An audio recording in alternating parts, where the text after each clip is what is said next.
a WikiVidi documentaries production. Don't forget to like and subscribe. Enjoy. John Tyler.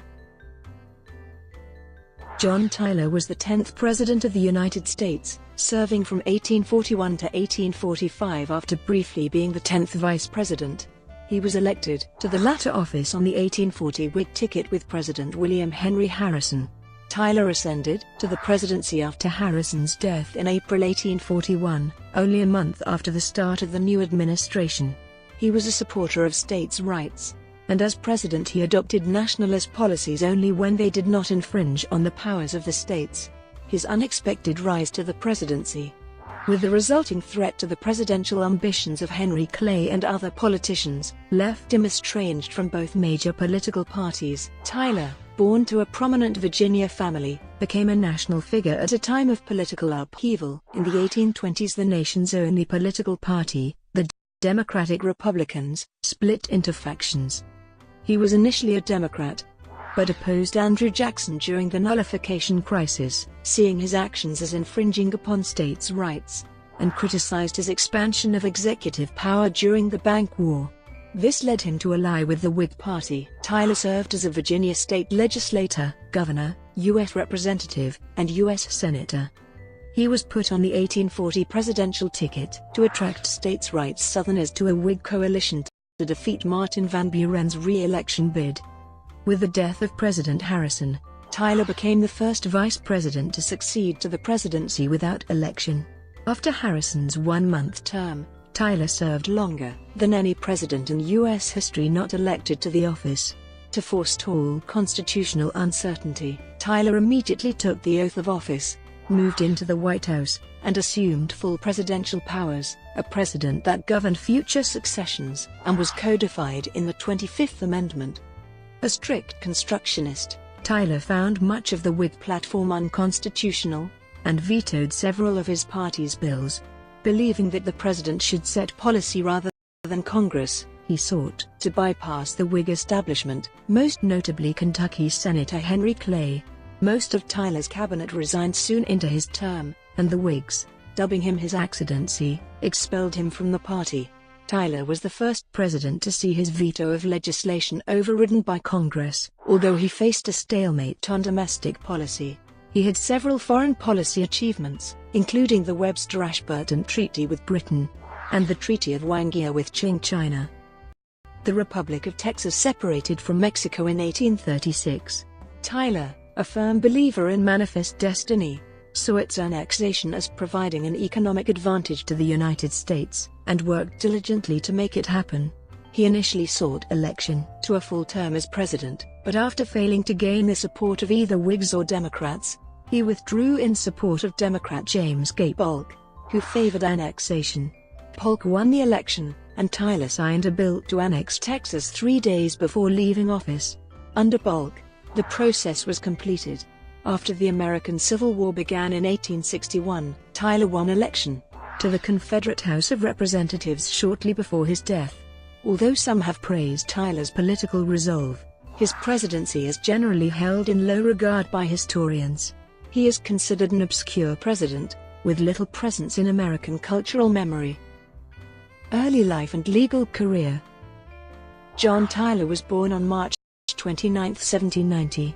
Like his future running mate, William Henry Harrison, Tyler hailed from Charles City County, Virginia, and was descended from aristocratic and politically entrenched families. The Tyler family traced its lineage to colonial Williamsburg in the 17th century. John Tyler Sr., commonly known as Judge Tyler, was a friend and college roommate of Thomas Jefferson, and served in the Virginia House of Delegates alongside Benjamin Harrison V., father of William. The elder Tyler served 4 years as Speaker of the House of Delegates before becoming a state court judge. He subsequently served as governor, and as a judge on the U.S. District Court at Richmond. His wife, Mary Mao, was the daughter of a prominent plantation owner, Robert Booth Armistead. She died of a stroke when her son John was 7 years old. With 2 brothers and 5 sisters, Tyler was reared on Greenway Plantation, a 1,200-acre estate with a 6-room manor house his father had built. The Tylers' 40 slaves grew various crops, including wheat, corn and tobacco. Judge Tyler paid high wages for tutors who challenged his children academically. Tyler was of frail health, thin and prone to diarrhea throughout life. At the age of 12, he entered the preparatory branch of the elite college of William and Mary, continuing the Tyler family's tradition of attending the college. Tyler graduated from the school's collegiate branch in 1807, at age 17. Among the books that formed his economic views was Adam Smith's The Wealth of Nations, and he acquired a lifelong love of Shakespeare. His political opinions were shaped by Bishop James Madison, the college's president and namesake of the future president. The bishop served as a second father and mentor to Tyler. After graduation, Tyler read the law with his father, a state judge at the time, and later with Edmund Randolph, former United States Attorney General. Tyler was erroneously admitted to the Virginia bar at the premature age of 19. The admitting judge neglected to ask his age. By this time his father was serving as governor of Virginia, and the young Tyler started to practice in Richmond, the state capital. In 1813 he purchased Woodburn Plantation, and resided there until 1821. Start in Virginia politics. In 1811, at age 21, Tyler was elected to represent Charles City County in the House of Delegates. He served 5 successive one-year terms, and sat on the Courts and Justice Committee. The young politician's defining positions were on display. By the end of his first term in 1816, strong support of states' rights and opposition to a national bank.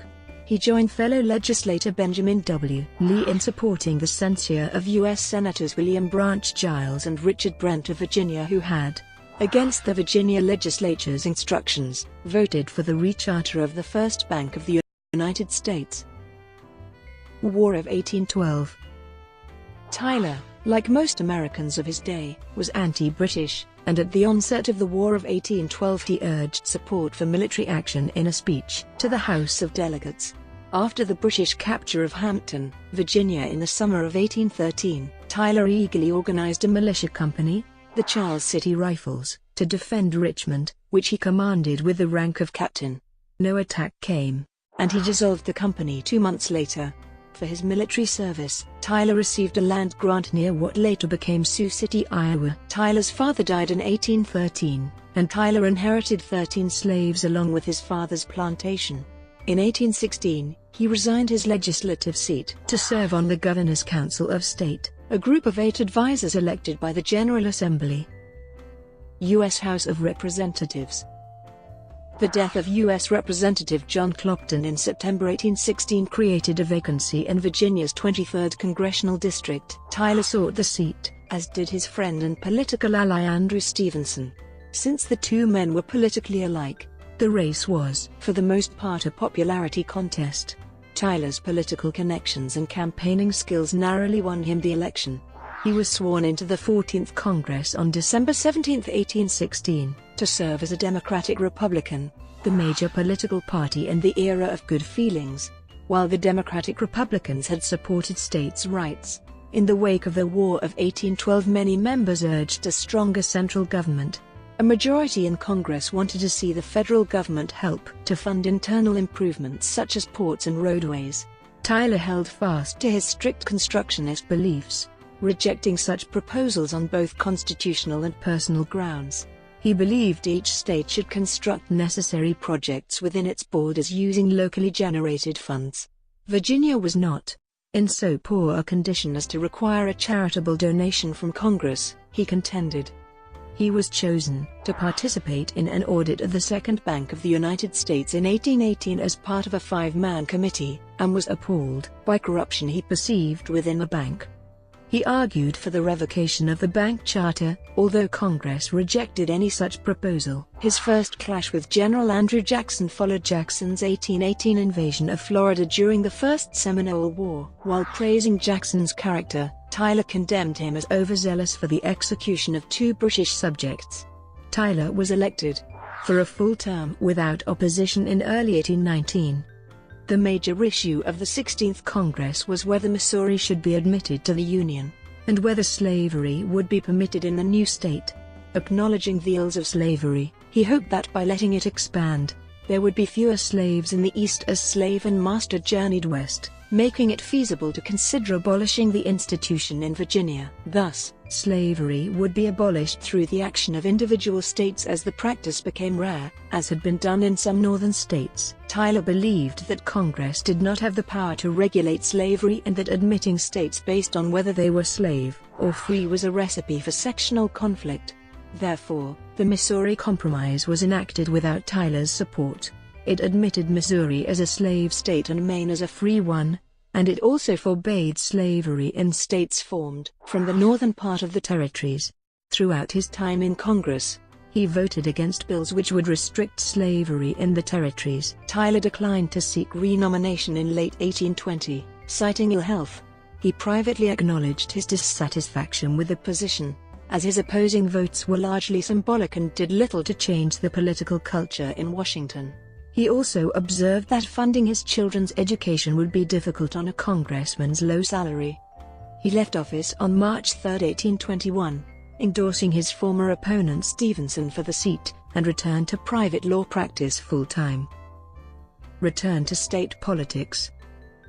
Restless and bored after 2 years at home practicing law, Tyler sought election to the House of Delegates in 1823. Neither member from Charles City County was seeking re-election, and Tyler was elected easily that April, finishing first among the 3 candidates seeking the 2 seats. At the term's start in December, he found the chamber in debate over the impending presidential election of 1824.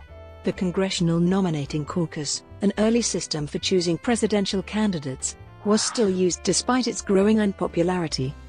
Tyler tried to convince the lower house to endorse the caucus system and choose William H. Crawford as the Democratic-Republican candidate. Crawford captured the legislature's support, but Tyler's proposal was defeated. His most enduring effort in this second legislative tenure was saving the College of William and Mary, which risked closure from waning enrollment. Rather than move it from rural Williamsburg to the populous capital of Richmond, as some suggested, Tyler proposed that a series of administrative and financial reforms be enacted.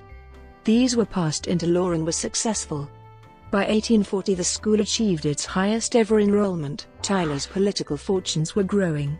He was considered as a possible candidate in the legislative deliberation for the 1824 U.S. Senate election. He was nominated in December 1825 for governor of Virginia, a position which was then appointed by the legislature. Tyler was elected 131-81 over John Floyd. The office of governor was powerless under the original Virginia Constitution, lacking even veto authority.